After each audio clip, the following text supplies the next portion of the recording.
अब राम जी के विपक्ष में जावे कौन?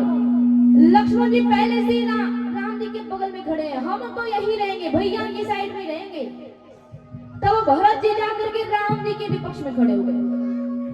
किसी ने भरत जी से कहा, भरत भैया आप जाकर के राम जी के विरोध में खड़े हो गए। भरत जी कहते हैं अपने अपने देखने का नजरिया है, क्योंकि जब मैं भैया की साइड में रहता तो मुझे भैया के बगल में रहना पड़ता या भैया के पीछे रहना पड़ता, और यदि मैं भैया के विपक्ष में खड़ा रहूंगा ना तो जब तक से खेल चलेगा तब तक से मैं भैया को देख सकूंगा, उन्हें निहार सकूंगा, इतना बड़ा फायदा है। अब राम जी अपने चरणों से लगा करके गेंद को मारते हैं। श्री भरत जी की ओर गेंद जा रहा है। जब भरत जी की ओर गेंद गया तो भरत जी ठीक दुगनी ताकत लगा करके उस गेंद को मारे, और जब राम जी के पास गया तो राम जी दोबारा नहीं मारे, परिणाम लगे नाचने, मेरा भरत जीत गया, मेरा भरत जीत गया। राम जी हंस रहे हैं और भरत जी के चेहरे पर 12 बज रहा है। इसने भरत जी से कहा, भरत भैया आप उदास क्यों हैं? अरे आपने तो राम जी को हरा दिया है, आप तो जीत गए हैं। भरत जी कहते हैं मैं जीता नहीं हूँ, अरे मुझे जिताया गया है। ये मेरे भैया का स्वभाव है, छोटों को जिताना उनका स्वभाव है। उसने कहा जब आप राम जी का इतना ही सम्मान करते हो तो फिर दुगनी ताकत लगा कर इस गेंद को मारने की क्या जरूरत थी?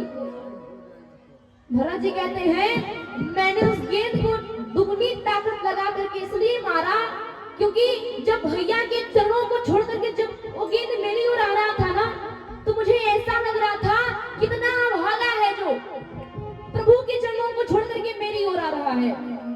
और याद रखना उस चरण को छोड़ने के बाद फिर इस दुनिया में ठोकर के अलावा कुछ मिलता नहीं है, इसलिए मैंने दुगनी ताकत लगा करके उस गेंद को मारी। अब राम जी से पूछा गया आपने दोबारा क्यों नहीं मारा? राम जी कहते हैं ये मेरा स्वभाव है, छोटों को जिताना मेरा स्वभाव है। अब हमारे प्रभु पढ़ने योग्य हो गए। महाराज दशरथ गुरु वशिष्ठ जी के आश्रम में प्रभु को शिक्षा ग्रहण करने के लिए भेजते हैं। भगवान गए और थोड़ी समय में भगवान सब कुछ पढ़ करके चले आए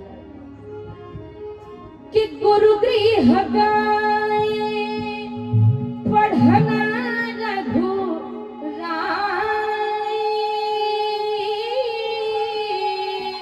अल्पकाल विद्या सब पाई, राम सिया राम सिया राम जय जय राम, राम सिया राम सिया राम जय जय राम।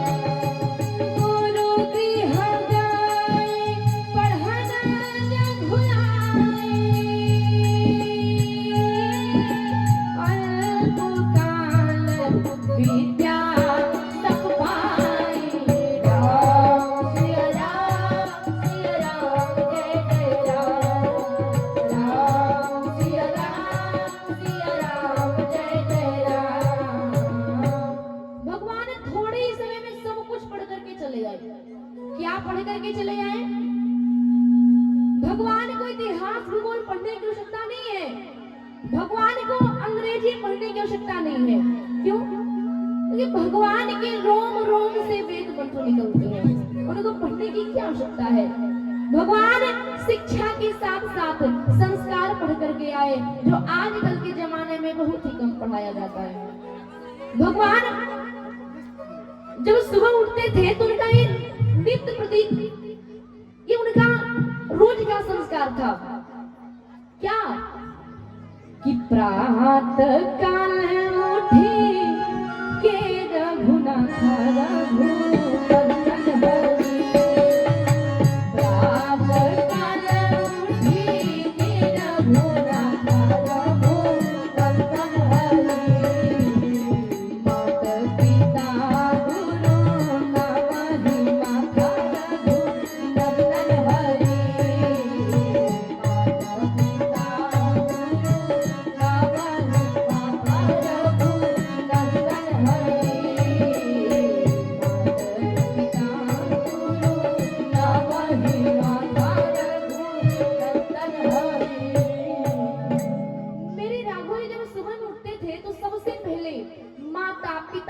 गुरु को प्रणाम करके, अपने शिष्य जनों को प्रणाम करके फिर दिन की शुरुआत कर दे। ये राघव जी का रोज का नियम था। उठते ही सबसे पहले अपने इष्ट देव को स्मरण करना चाहिए, उनका ध्यान करना चाहिए,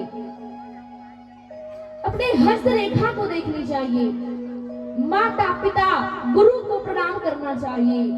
जो धरती माता हमारे आपके जैसे व्यक्ति का बोझ सह रही है, कम से कम सुबह उठते समय में प्रणाम तो कर लिया जाए। और जिस सूर्य भगवान से प्रकाश मिलता है, कम से कम उन्हें एक लोटे जल से धन्यवाद तो दे दिया जाए और प्रयास करें, बड़ों को प्रणाम करके दिन की शुरुआत करें। क्यों? बड़ों को प्रणाम करने से मिलता क्या है कि अभिवादन शिलास्य नित्यं वृद्धोपशे विनः चत्वारि तस्य वर्धन्ते आयुर्विद्या यशो बलम्। आयुर्विद्या यशो बलम्, आयु विद्या यश और बल, ये प्रणाम करने से 4 चीजों की प्राप्ति होती है और ये केवल और केवल सिर झुकाने के बाद ही मिलेगा।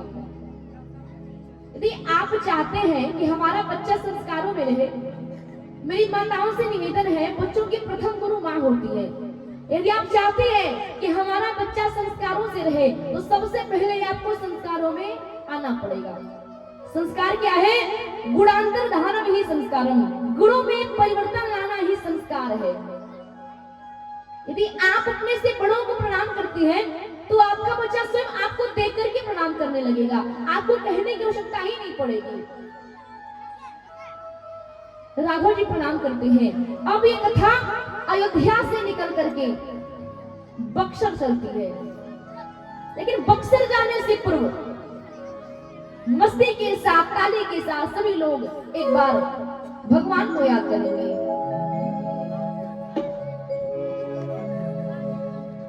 कि मुझे दास